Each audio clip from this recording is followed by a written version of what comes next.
এই ঘটনার সর্বশেষ তথ্য জানাতে ঝিনাইদহ থেকে সরাসরি যুক্ত হচ্ছেন আমাদের সহকর্মী লোটাস রহমান সোহাগ। সোহাগ, ঝিনাইদহের শৈলকুপায় গত রাতে যে 3টি হত্যাকাণ্ডের ঘটনা ঘটেছে, সেই ঘটনার পর ভোরে কিন্তু লাশ তাদের যে মরদেহ সেটা শৈলকুপা থানাতে রাখা হয়েছে এবং এখানে আইনি প্রক্রিয়া শেষে কিছুক্ষণ পরে ঝিনাইদহ সদর হাসপাতালের মর্গে পাঠানো হবে।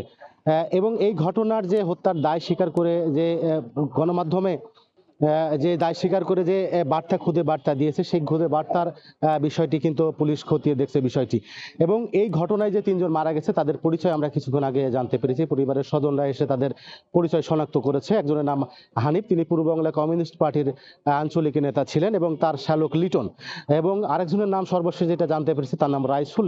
এনার বাড়ি কুষ্টিয়া সদর উপজেলার ইবি থানার পিয়ারপুর গ্রামে। তো পরিবারের স্বজনরা যেটা বলছে, গতকাল রাতে বিকেলে সন্ধ্যার একটু আগে কিন্তু তাদেরকে ফোনে মোবাইলে কিন্তু ডেকে আনা হয়। ডেকে আনার পরে কিন্তু তাদেরকে এইভাবে গুলি করে হত্যা করা হয়।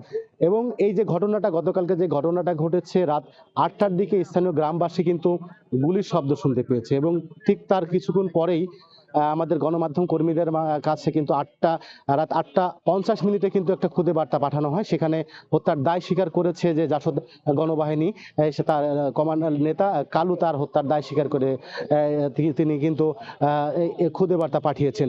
এই ঘটনার পরে কিন্তু পুলিশ বিভাগের পক্ষ থেকে কিন্তু উপজেলা, হরিণাকুণ্ড উপজেলা সহ জেলার বিভিন্ন স্থানে খোঁজাখুঁজি শুরু করা হয়। পরবর্তীতে রাত 11:30টার দিকে কিন্তু রামচন্দ্রপুর যে গ্রাম, সেই গ্রামের সেই গ্রামের শ্মশান ঘাট এলাকায় লাশ পড়ে থাকতে দেখে পুলিশ তাদের লাশ উদ্ধার করে। তো পুলিশ বলছে যে এই যে ঘটনায় হত্যার ঘটনা ঘটেছে, পুলিশ বলছে এই খুদে বার্তা যারা পাঠিয়েছে এর সোর্স তারা উদ্ধার করছে। আইসিটি বিভাগের তারা কিন্তু সাইবার ক্রাইম বিভাগ তারা কাজ করছে। এবং এই যে ঘটনা তারা ঘটিয়েছে, যে দুর্বৃত্তরা বলছে বা জাসদ গণবাহিনী যেই দায় স্বীকার করছে, আসলে স্থানীয়রা কিন্তু একটা আতঙ্ক বিরাজ করছে। আসলে এই যে এতদিন পরে এই হত্যাকাণ্ডের ঘটনাটা ওখানে ঘটলো, এখানে কিন্তু যেখানে এই হত্যাকাণ্ডের ঘটনা ঘটলো, এই স্থানে কিন্তু 2005 সালে একই স্থানে কিন্তু 5টি হত্যাকাণ্ডের ঘটনা ঘটে। কিন্তু সব মিলিয়ে স্বজনরা দাবি করছে যে হত্যাকাণ্ডের পিছনে যারা আছে তাদেরকে আইনের আওতায় আনাই হোক, তাদের শাস্তির দাবি জানিয়েছেন কিন্তু নিহতের স্বজনরা। তো এই ছিল ঝিনাইদহের শৈলকুপায় যে ট্রিপল মার্ডার, সেই মার্ডারের সর্বশেষ তথ্য। আমরা সরাসরি যুক্ত ছিলাম ঝিনাইদহ থেকে।